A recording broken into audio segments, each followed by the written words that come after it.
eu nasci morta, mas Deus se deu ao trabalho de soprar de novo.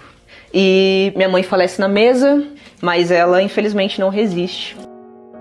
O sonho da minha mãe era ter uma menina. Ela chega no hospital, eu tô sentada, né? Eu nasci pelas pernas, cordão enrolado no pescoço, uma complicação. E minha mãe falece na mesa, precisa ser reanimada. E nisso, quando eu nasci morta, sem nenhum sinal de vida aparente, mas Deus se deu ao trabalho de soprar de novo. E com isso, minha mãe volta depois, passa um tempinho, ela fica em estado grave, mas ela infelizmente não resiste, parte no mesmo dia com 21 anos de idade. Então ela vai embora muito jovem, eu fico internada por 3 meses, e quando chega o dia da minha alta, meu pai vai pra casa, e aí ele encontra com a minha tia, que é a esposa do irmão dele. E ela olha pra ele e pergunta, cadê a menina, né? E ele fala, ela vai ficar no hospital. Ele realmente me deixa pra adoção. E a minha tia se torna minha mãe. O meu pai, ele me culpou pela morte da minha mãe. Se você não tivesse nascido, ela não teria morrido. E meu pai, ele tinha muito problema com o alcoolismo. Então, quando minha mãe partiu, ele decidiu partir também. E com 13 anos, ele lembrou do meu aniversário pela primeira vez. E ele me deu parabéns. E aí ele falou assim, me pede qualquer coisa. E eu falei assim, eu só queria que você fosse meu pai. E ele falou assim, tá bom.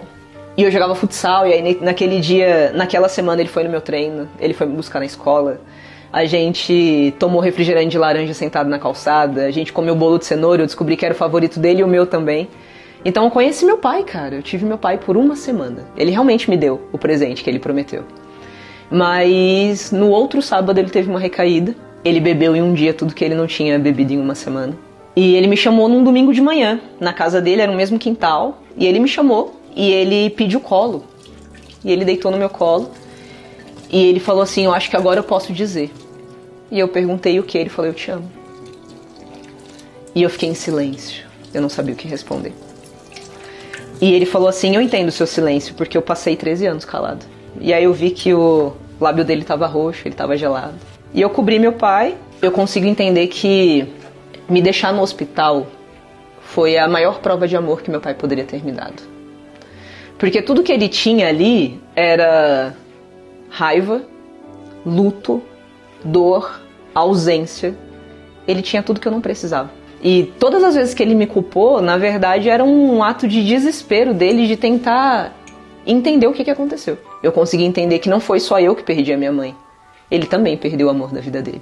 E a gente se encontrava numa mesma dor. A minha mãe Helena, ela me amou de um jeito, cara, que aceitar a condenação num determinado momento passou a não ser mais uma opção. E os meus pais, eles não foram... Eles tiveram pouquíssimo estudo, assim. E eles falavam que a única forma de eu ter um futuro diferente seria estudando.